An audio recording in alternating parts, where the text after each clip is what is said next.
Ευχαριστώ κύριε Πρόεδρε. Να σας συγχαρώ για την πρωτοβουλία σας και την ετοιμότητα και της Υπουργού και των εκπροσώπων της Περιφέρειας.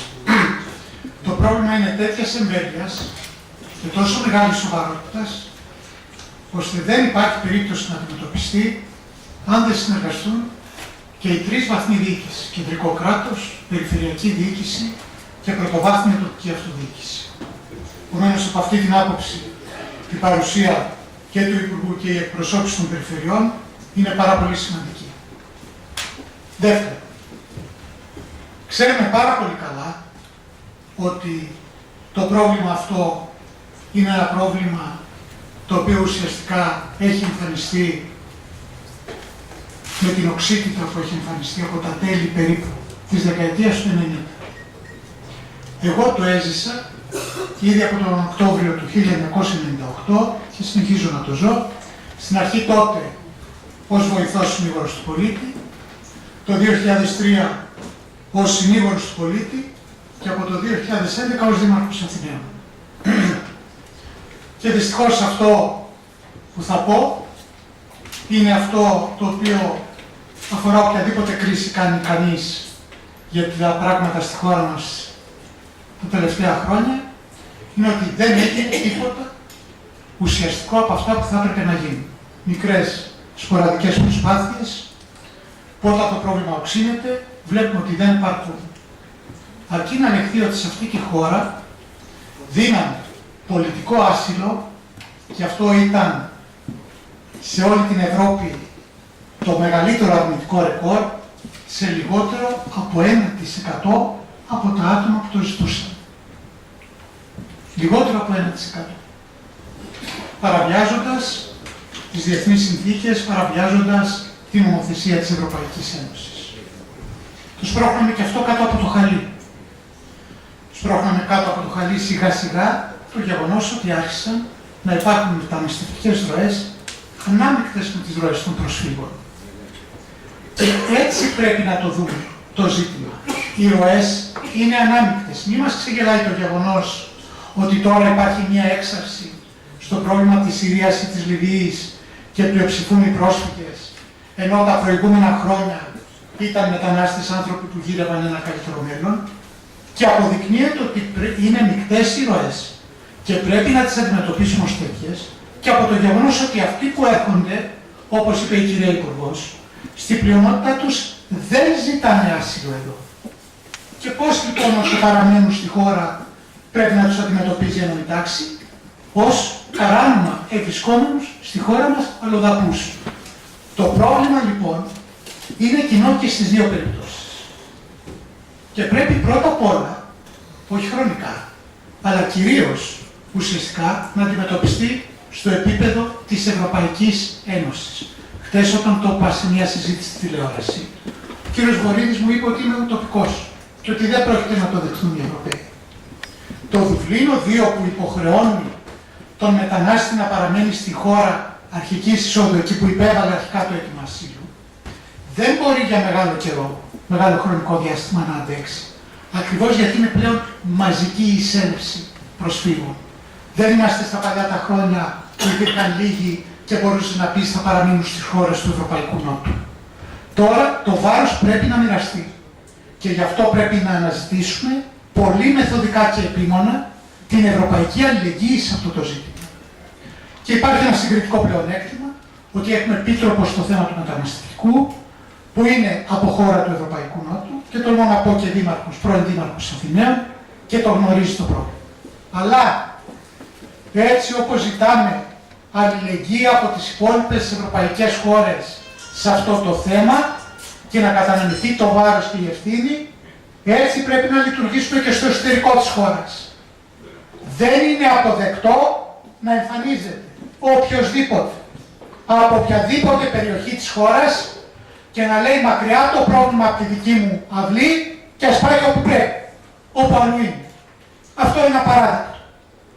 Θα το αντιμετωπίσουμε ορθολογικά, κατανέμοντας ακριβοδίκαια το βάρος. Και αυτό δεν το λέω μόνο ως Δήμαρχος Αθηναίων, που το ξέρουμε ότι λόγω ακριβώς του ότι η πολιτεία δεν το αντιμετώπιζε το πρόβλημα και το έσπρωχνε κάτω από το χαλί, κατήφθηναν επί χρόνια, επί 2 δεκαετίες ουσιαστικά, μεθοδικά όλους οι οποίοι εισερχόντουσαν στη χώρα παράνομα στην Αθήνα, γιατί ήταν η Χωάνη που μπορούσε να τους απορροφήσει όλους και να εξαφανίσει το πρόβλημα. Αυτό εν μέρει όσο ακόμα υπήρχε μια οικονομική άνθηση και έβρισκαν οι άνθρωποι αυτοί και μια εργασία. Με την κρίση όμως το πρόβλημα ξέσπασε και βγήκε στην επιφάνεια. Και στην Αθήνα το έχουμε ζήσει σε όλες του τις εκφάνσεις. Και στην πιο ακραία, έτσι, και επικίνδυνη για τη χώρα έκφανση και στο πολιτικό επίπεδο. Εκεί όπου θα υπάρχει αυτή η αθρώα σώρευση ανθρώπων που δεν έχουν στον ήλιο μοίρα, που κανείς δεν τους φροντίζει και οι οποίοι αργά ή γρήγορα πέφτουν θύματα ως θύτες ή ως θύματα, εμπλέκονται σε παράνομα κυκλώματα, εκεί θα ανθίσει το πιο ξενόφοβο, ρατσιστικό, πιο ακροδεξιό, φασιστικό κίνημα. Το ζήσαμε στην Αθήνα. Και υπάρχει ο κίνδυνος τώρα να τον εκραναστήσουμε.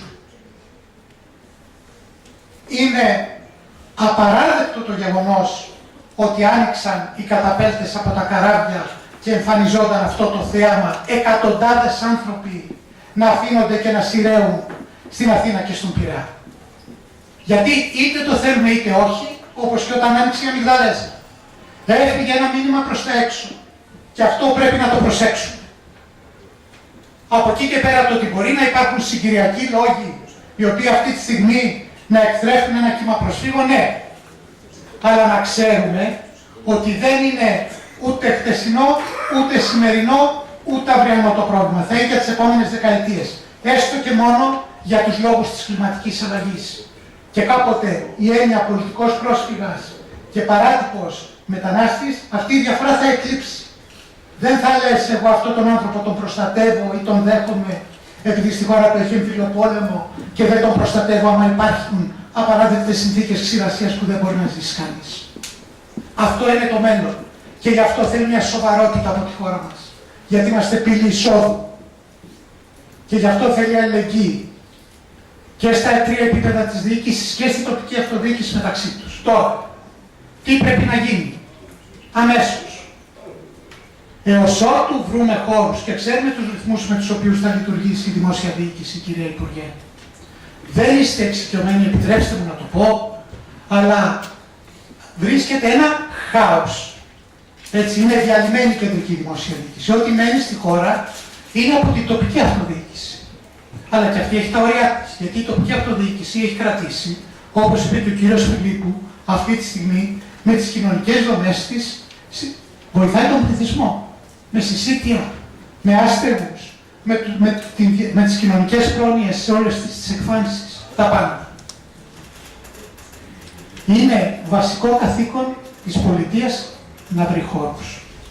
Και να βρει χώρους είτε μέσα στα όρια των Δήμων, είτε έξω από τα όρια των Δήμων. Εγώ σας λέω, για να δώσει το παράδειγμα η Αθήνα, πριν από 2,5 χρόνια, όταν ήταν υπουργός ο κ. Δένδιας, είπα, δέχομαι στα όρια της πόλης μας, παρόλο που η πόλη έχει υποφέρει τόσο, δέχομαι να δημιουργηθεί ένα κέντρο υποδοχής.